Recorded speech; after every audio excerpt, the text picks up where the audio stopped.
La réforme de l'État, souvent annoncée, jamais ou difficilement réalisée, aujourd'hui est une des priorités du gouvernement haïtien. Pas plus tard que ce matin, j'ai reçu copie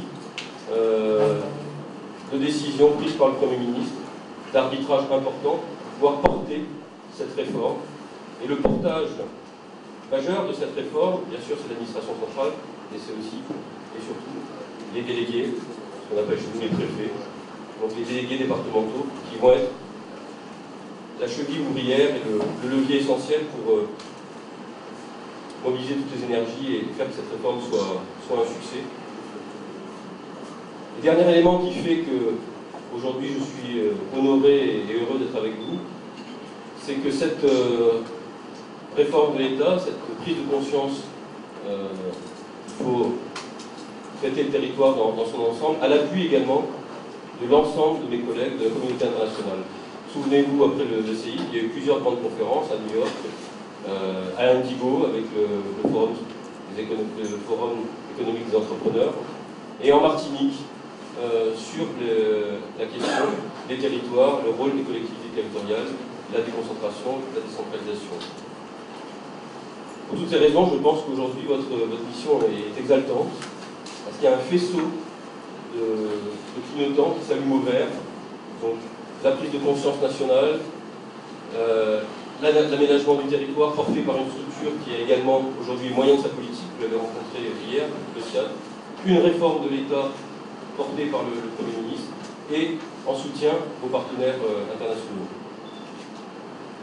En vous entendant, j'ai tout à l'heure, avant que le ministre nous rejoigne, j'ai vraiment pu mesurer l'ampleur des défis. Je n'y reviens pas, vous les avez tous cités. Le premier d'entre eux, c'est les ressources humaines, le défi le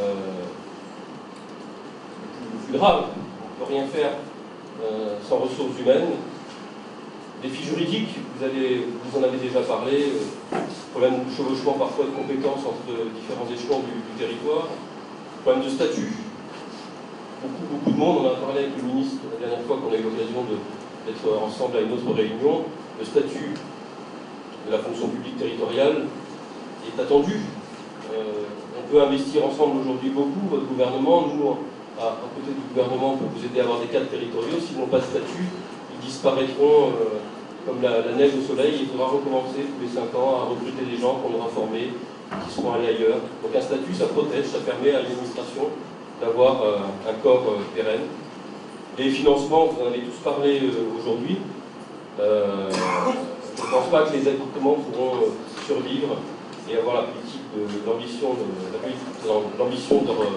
leur politique, sans moyens conséquents. Et ce n'est pas avec la seule patente et l'impôt foncier que vous allez arriver dans le territoire à pouvoir lever des moyens conséquents.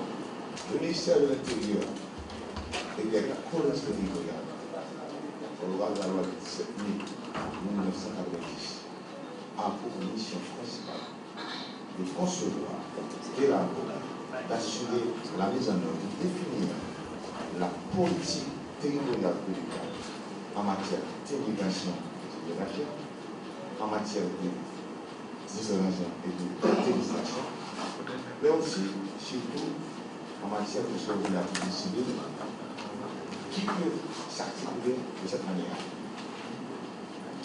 D'abord, la tutelle des collectivités territoriales, de superviser l'application des lois et des mesures qui peuvent garantir la sécurité intérieure de l'État en respectant la Constitution, d'assurer la sécurité des biens et des domaines de l'État, de superviser les structures régionales, communales et les sections communales, de mieux articuler, de superviser les actions de toutes les ONG, de toutes les organisations nationales dans la région,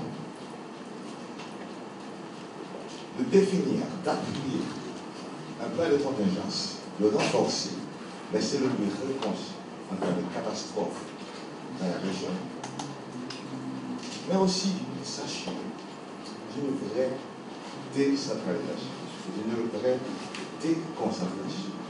Il doit s'articuler vers un transfert de compétences, de moyens, de services de l'État dans les régions, disons mieux, très clair, pour garder, de manière tout simplement, nos concitoyens en reste encore dans les régions. Et pourquoi pas avec un peu d'ambition. Essayer de motiver ceux qui sont dans la République nationale civile, vers ces régions, pour essayer d'apporter, de créer des activités économiques dans ces régions, pour les renforcer.